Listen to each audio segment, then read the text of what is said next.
An alleged telephone conversation between the presidential candidate of the Labour Party, Peter Obi, and the founder of the Living Faith Church worldwide, also known as Winners Chapel, David Oyedepo, has been leaked to the public.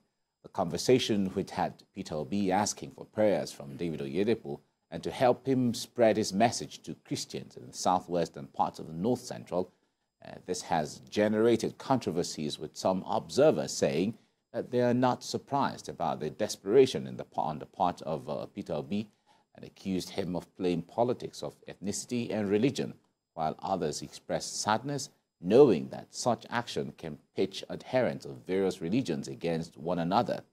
However, many supporters of Peter Obi took out to social media to dismiss the audio as fake and as doctored. That's the crux of our discussion next. Joining us at the studio to discuss these issues around this alleged conversation is lawyer, public affairs analyst, Jide Ologun. It's nice to have you join me this morning. Thank you. You're welcome. Pleasure to be here. Great. And I also have joining us a clergyman in the studio, Ejiro Sagwa. It's nice to have you join us as well. Thank you, Mike. Great. Nice to be here. Very good. Now, let me start with you, Ejiro. The point is, we have all, even on the altar, there's a preaching of unity, the preaching of everyone coming together to be part of the process and see everybody as your, compatriot and all of that. This election you see the elements of religious leaning, or what others may call identity politics here and there. And this conversation, this leaked, alleged conversation between the presidential candidate of the Labour Party and Dr. David Oyedepo of the Winners Chapel, have laid, to the mind of some persons, have laid credence to that identity politics that played out in the last election. When you heard this, I wonder what you thought. Well, Mike, I was thinking we were going to start with the lawyer. No, well, it's Christendom, so good, for obvious reasons, let's start with you. Okay. Yeah, I want to underline the word you used, alleged. So I'm happy we have someone here who can tell us more about the law. But for me, I think the focus is all about, let's look at the bigger picture. Let's look at Nigeria. Let's look at nation building. Let's look at patriotism. Let's look at peace. So one thing I want to say is I come in peace. I know we have so many viewers out there looking, they are in different tents. But you see, the love of God is what should reign. When there was a crisis, there was a storm, Jesus Christ said what? Peace, be still. So we don't want to cause more tension. We don't want to heat up the polity more than it's already heated up. And what we should be looking at now is how do we douse the tension? Going to your question, I don't think that the church has deviated from the religious tolerance that we have. I don't think that the Nigerian church is pitching tents with any particular position. Let me use that word, position. If we have an allegation, an alleged audio, that does not mean that it doesn't mean that it applies to the whole nation. Okay? So I believe strongly that the Christian is wired to be tolerant.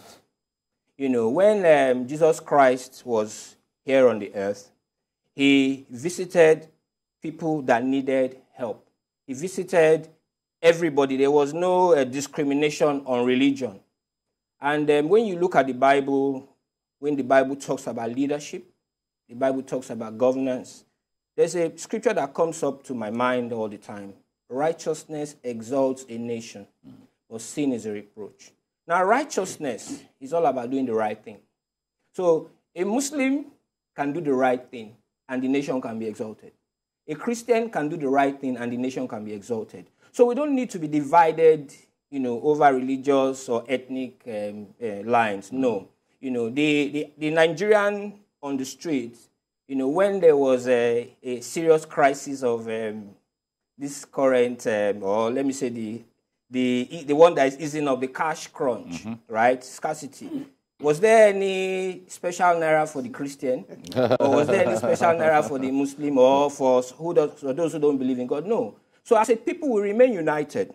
We remain united. We say we are 200 million people. How many people do we have that are politicians among those numbers? So if we say we are having divisive tendencies, it's not a general thing. It's just an aberration. Since 1996, 27 years ago, I have maintained my tailor that sews native for me. And he's a Muslim. He's an Alpha. And I'm a Christian. I'm a minister. And I love him. I like him very much. Every year I give him diaries and calendars. He's a Muslim. Since 2015, all my barbers have been Hausas and Muslims. So, you know, we are tolerant. You know, the Christian faith is not an intolerant faith. Everyone is entitled to their own political choices, okay? The main thing is that we do not drag our group or our congregation in any particular direction. The issue of who you vote for is personal to you. Now, you have a big church with, say, a large following of maybe 1 million people, right? And are you trying to say that only one political party will have people in those churches? No. So you see, you have people with different interests, right? Different beliefs, different perspectives in the church and also in the mosque. Because I'm a Muslim doesn't mean I must vote for a Muslim. Because I'm a Christian doesn't mean I must vote for a Christian. I have, in the past, voted for people that are not Christians. So we are looking at the election or the politics or voting for people based on capacity, not based on religion. When I go and buy petrol from the filling station, do I say I want a Christian to serve me? Do I even know the religion of the person? So we are not divided. You know, it is because one or two things happen, let's not generalize. We're not meant to be divided. Yeah, I think it's about perspective. Okay. You know, I think it's about perspective. Yeah, but if we take it as perspective, a situation where because of someone's action or someone's speech or someone's conversation that people have heard could change people's perspective in a certain way that others may or could have acted the way that they wouldn't have acted when they didn't hear a conversation or they didn't see you do a certain kind of thing. What do you make of this alleged audio conversation? You know, let me firstly appreciate the clergy approach of my pastor. You know, we are interested in this because it is connected to elections. In public relations, you talk about opinion leaders. And in politics, opportunism is one of the concepts there. If you want to win elections, you look at influencers who can help you reach out. Allow me to bring in the endorsement of Chief Olusegun Obasanjo, even though eventually he could not deliver in his polling booth. That endorsement was expected to have influenced his followers. But I have also argued that influence is dwindling in Nigeria. You know, people are getting enlightened to decide on what they want. By the grace of God, I'm the coordinator with Dr. Ekundayo of the Redeemed Christian Church of God, Politics and Governance Directorate in Lagos Province 27. And I cannot force anybody to vote for anybody. We can only advise you to be participatory in the democracy. Join a party of your choice, vote your conscience, but involved. And I think where this is of a concern to the people is the fact that there was an allegation of using this is a religious war. And if you look at Section 97 of the Electoral Act 2022 as amended, it forbids the engagement of ethnic and religious sentiments in campaigning, you know. And the media aid of Peter Obi came out, you know, Valentine, to say that dialogue was misconstrued, that actually his principal was discussing the issue of Muslim ticket with Bishop Oyedepo. And Bishop Oyedepo already came out to say he never campaigned for any politician. In fact, the Olofa who was mentioned also came out to say it should be dissociated. So I think the issue here is that should religious sentiments, ethnic sentiments be engaged in campaigning, the Electoral Act frowns at it. And if you look at Section 40 of the Nigerian Constitution as amended, it gives the freedom of association.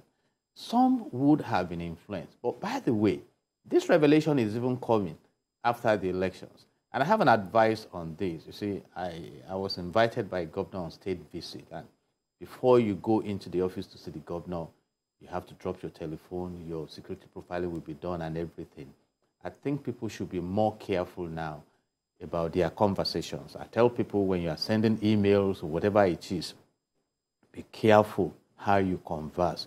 But by and large, you know, it's an electoral offense, but an allegation. And you need to drive the process through.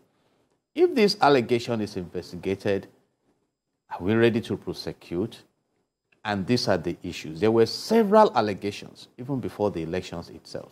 And how many of them were prosecuted?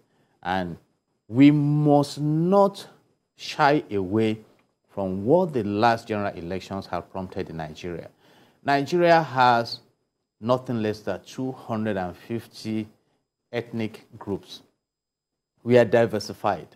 And we've been able to synchronize to operate as a nation, though we still need the element of national integration in terms of delivering prosperity to the people. We need to be galvanized. But what we have seen lately is disturbing. The ethnic profiling and things like that. And I did a study on religious war. If you look at, I think in Uganda, between 1877 and 1900, when some religious organizations were trying to blackmail themselves before the king Kabaka Mwaga, and it led to serious war. So we don't need that now. And we should all come together to put these leaders on their feet, to deliver. Like Pastor mentioned, the crude oil does not belong to any religion. The gold does not belong to any religion. Mr. Mike, if you give me $500 now, I won't ask you who spent it last before you are extending it to me. We are united economically. The last cash crunch affected everybody. COVID-19 came, threw challenges into. The oil thieves belong to all the religions, I assume. We cannot claim that they are just from one ethnic group. So Nigerians need to wake up to these realities. But like I said, there had been stated laws and regulations on campaigns and things like that. And this has leaked now. But to what extent it should be sustained depends on the veracity. And while trying to deny, like I said, one other media aide to the party, I think Okonkwo or something, also came out to make reference to that there was a conversation, but it was not intended to generate any religious war. I can let you know, like I said years ago, that we have come to the point now where even party loyalty has collapsed in the pattern of voting in Nigeria, where religious loyalty has collapsed. You know, and you are first a human being before you choose your religion. I am born again by the grace of God. That is my choice. It gives me peace, gives me assurance of eternal life, and joy in the Holy Spirit. That's my choice. I can only let you know, Mr. Mike, that according to John chapter 1, verse 12, that therefore if you accept Jesus, you are admitted into the family of God. You know, I can quote scriptures for you, 2 Corinthians 5:17, you are a new creature and things like that. But you have to willingly choose. But right now in Nigeria, I am setting an agenda today. We need more of unity. Let me take us back as I anchor the submissions now to the motto of Nigeria. If you look at section 15 of the Nigerian Constitution as amended, it says unity and faith, peace and progress. That unity means we should all galvanize. You know, even in my hometown, Okakoko, the capital of the world, we have, yes, you need to be there, We have. If you've not taken us there, we cannot certify that it's the capital of the world yet. If you 3 times in a day, our hospitality is top line. Is that right? You see, what I'm saying is that even within Ondo State, you have people who speak languages you cannot understand. It's amazing. So, but we are all together. There's nothing we can do about that diversity.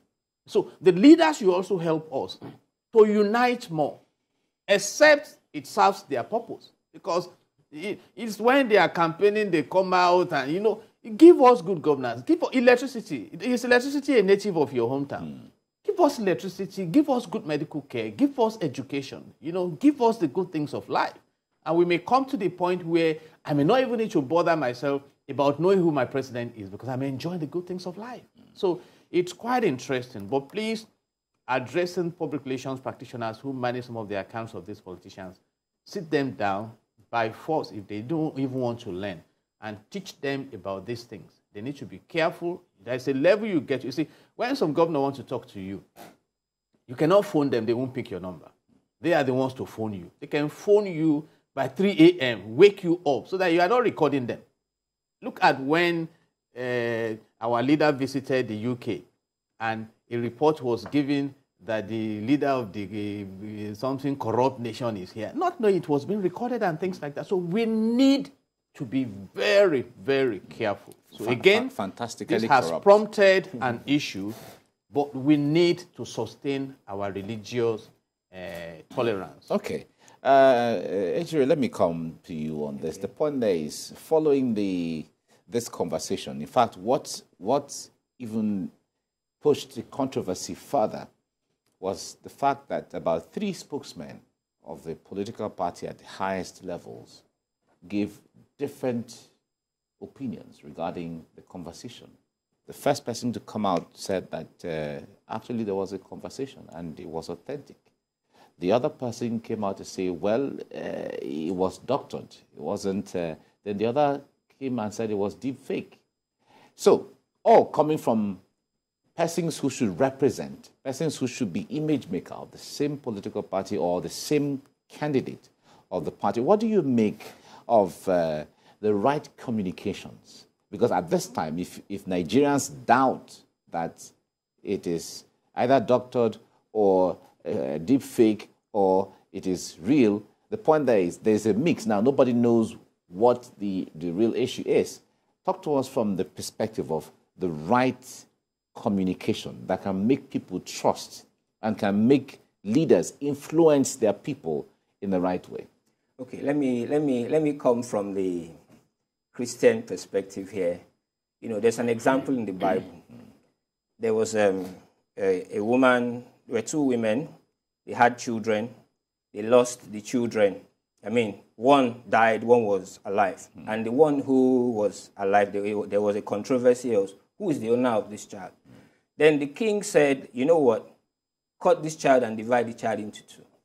Then how did they get the solution? The real mother said, no, don't kill the child. Give her.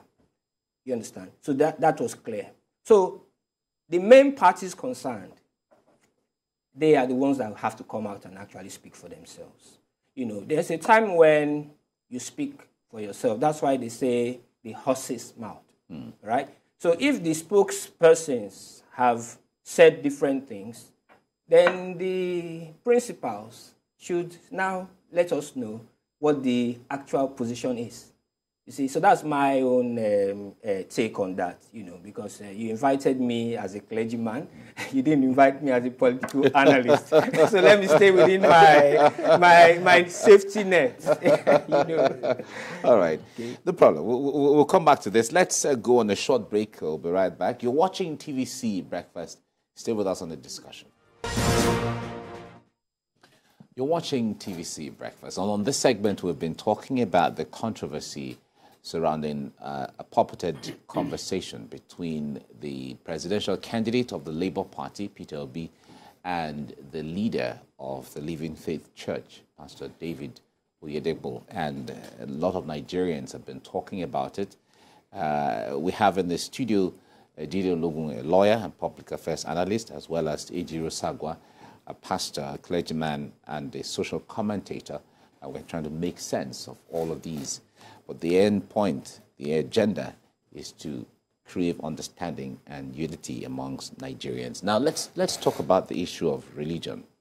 We have seen where religion, when it gets into politics, most of the times is misused, misinterpreted, misguided, and it leads to so many different kind of things.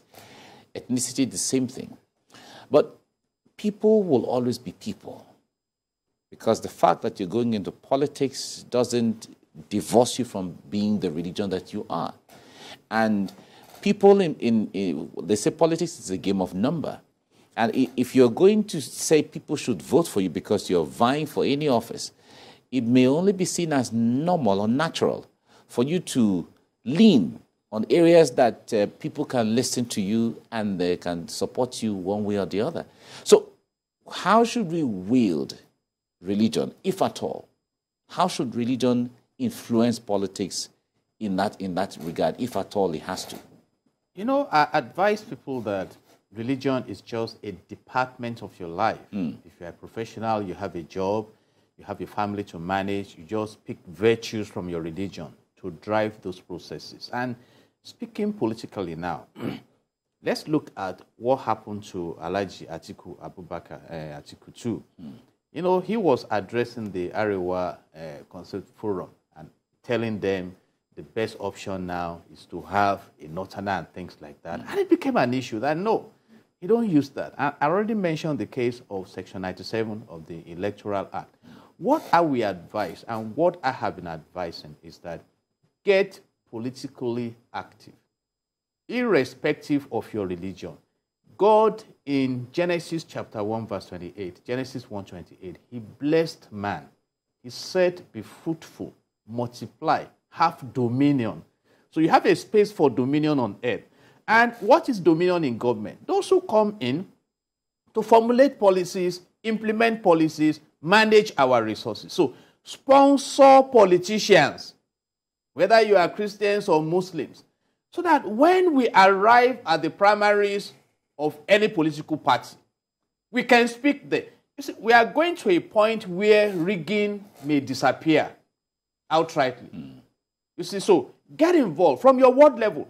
Is it not surprising to you that the chairman of PDP, Ayu, was attacked from his ward level?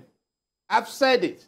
We focus on the elective offices. There are other powerful political offices that are not elective. There are those who take the decision. There are delegates. You know, so rather than your religion, for me, I relate with you first on the basis of what values can you deliver.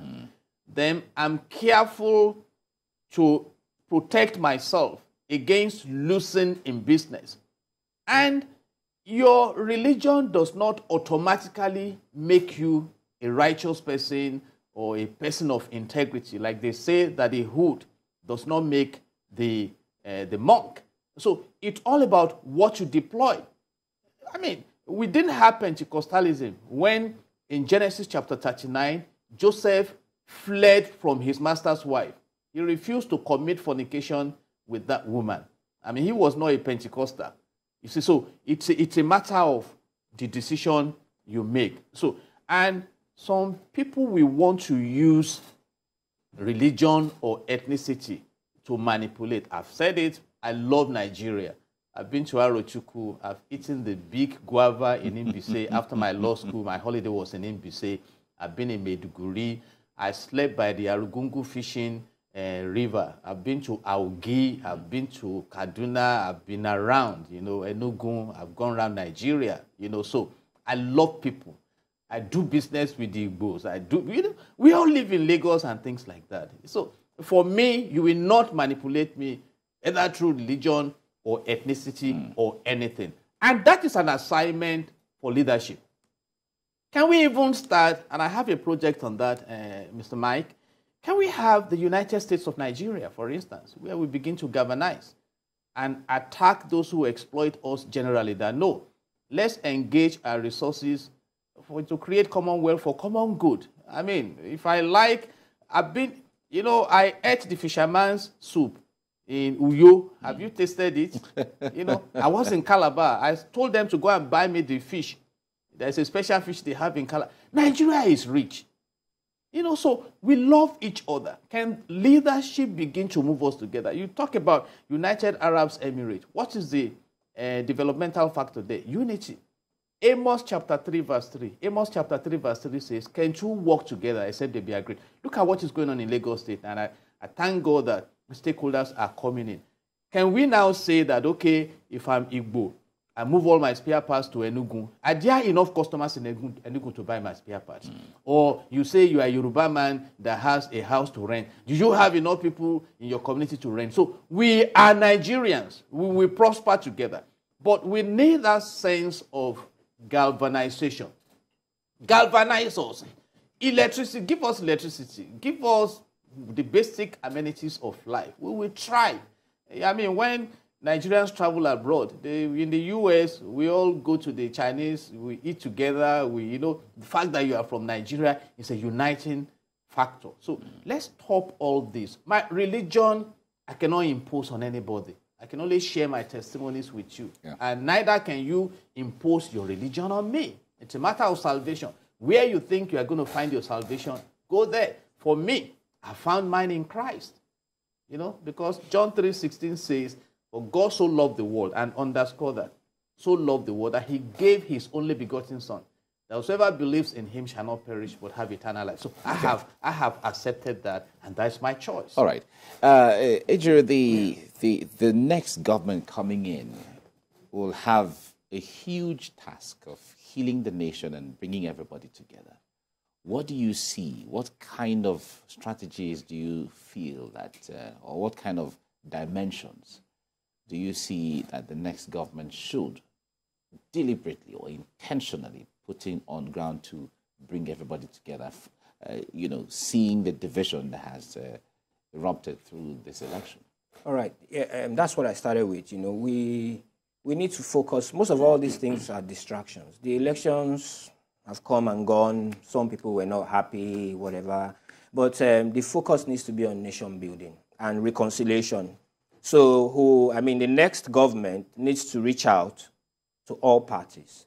I believe that anyone or any group of people who said they wanted to lead the nation, must have done so with the interest of the nation at heart. Mm-hmm.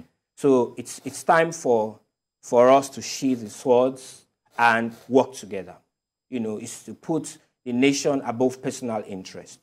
The challenges in Nigeria today are enormous. Whoever becomes president has a Herculean task. We all need to put our hands together, like he said, unity and faith, to be able to move forward.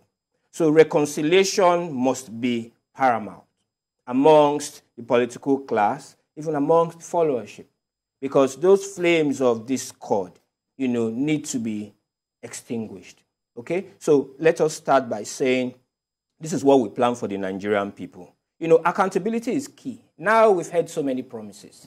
So it's time for us to hold the next administration to account, to start to say, okay, now things have changed. People are becoming more exposed. They are becoming more politically educated. They are now able to understand that the votes have started to count. So it is time to say, listen, the politicking is over.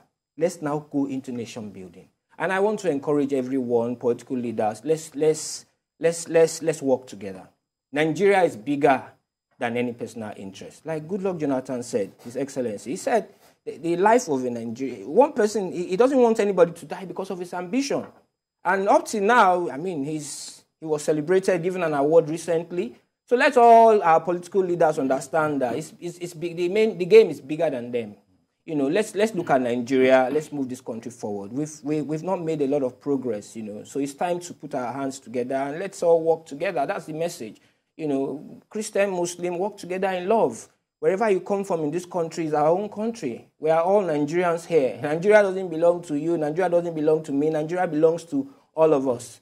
So reconciliation is key. Let's stop all this violent speech. let's stop all this divisive speech and understand that let all the spokespersons start saying things that will bring us together and not tear us apart. All right. Stemming from that, the DSS recently raised an alarm that some persons were plotting to talking about the issue of interim government. And we have had this experience in the past in the early 90s, in 1993, where we had an interim government headed by Ernest Shonekon at the time. And a lot of persons have said, well, that is totally alien to our process, our democratic process right now, considering what the law is. And I wonder what you make of that. You know, let me echo what the President and Commander-in-Chief of the Armed Forces said through his spokesperson, that he's not interested in an interim government. And by the way, if you look at Section 153 of the Nigerian Constitution as amended, it gives INEC the mandate to conduct election. And the elections have been conducted, concluded.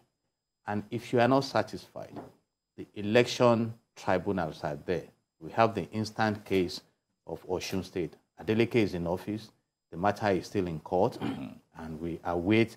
It's gotten to the appeal level. Supreme Court is waiting. Oyetola may decide not to go to the Supreme Court. So if we have this structure in place, what is the need for interim government?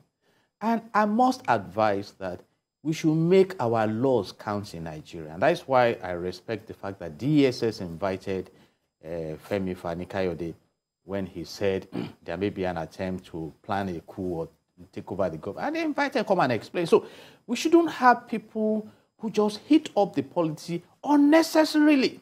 We don't need it. The rule of law says we are all subject to the laws. And that is why the states went to the Supreme Court when the cash crunch held the citizens within the confines of their domain.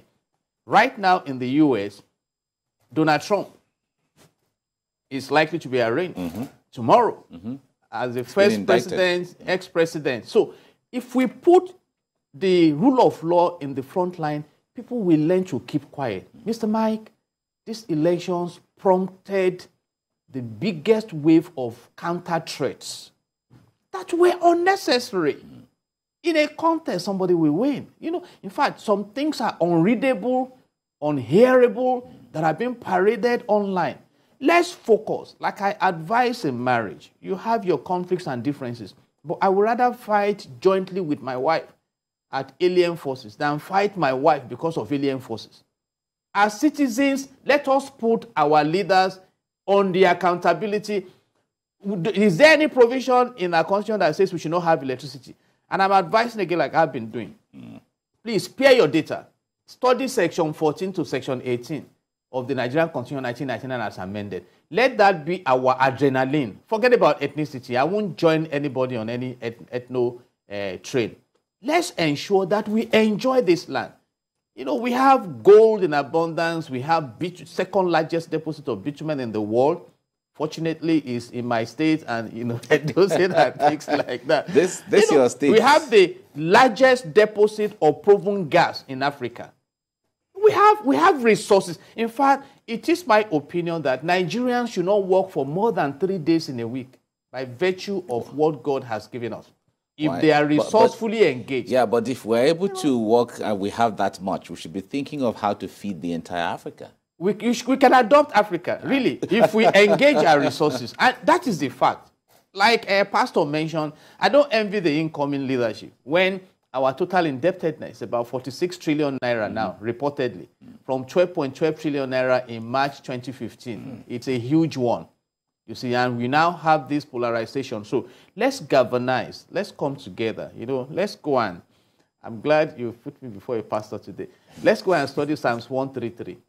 You know, Psalms 133 says how blessed it is for brethren to dwell together. You see, God releases his blessings when he sees unity. And the Bible says one shall chase 1,000, two shall chase 10,000. That is geometric progression. So let's come together. I love the cultures in this land. You know, I've eaten the tuwo in the north. I've eaten the You know, the pounded yam, you know, the pounded yam in Ekiti, Jesha. You know, I love Nigeria. I love Nigeria. So right. let our leaders make things work here. This is home for us. So All right. please, all those who are still angry and everything, learn from these politicians. They are all friends, so they don't quarrel at their level like you do. So please, let's drop the anger. Okay. Never get bitter, always get better. Yes. Pastor Jiro, the issue of going to court is what a lot of persons have been advocating.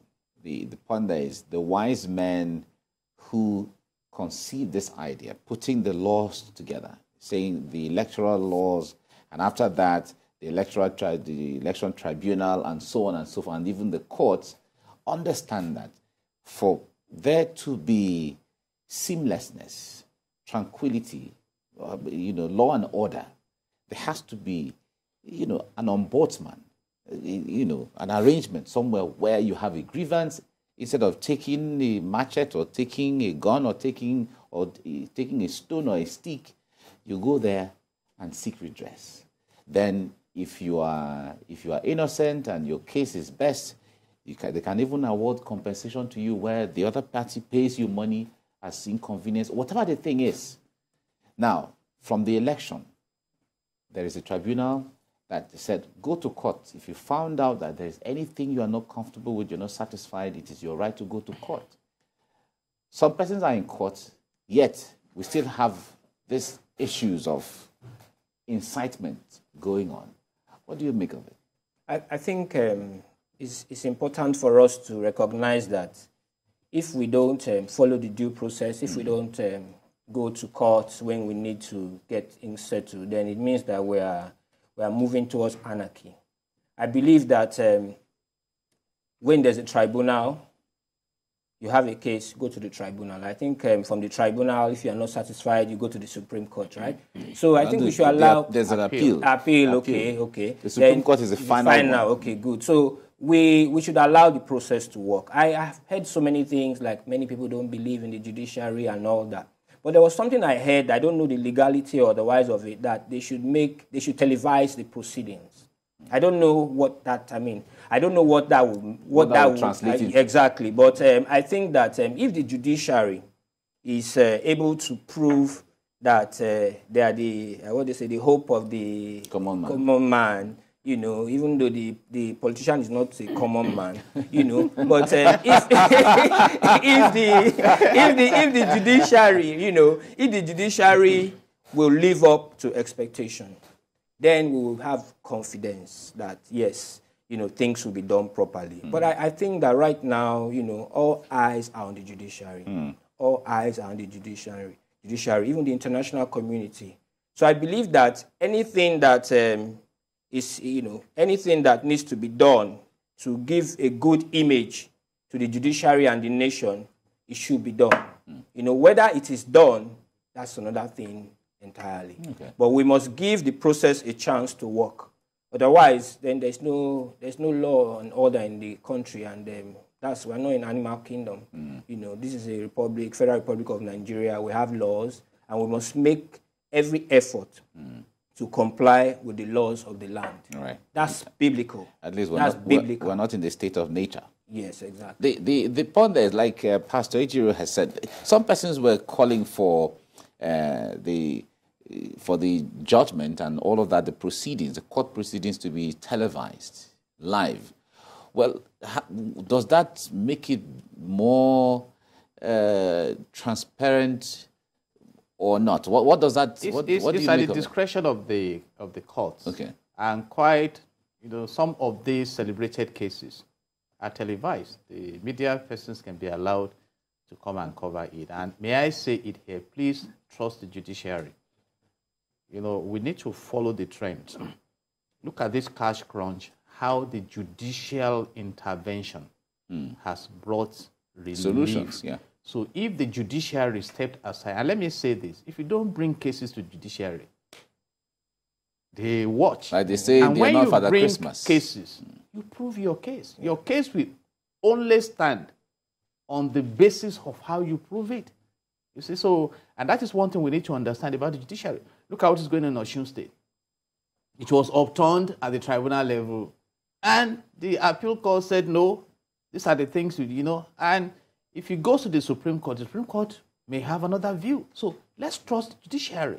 And you can imagine that the judiciary is removed from the three arms of government. Then what happens?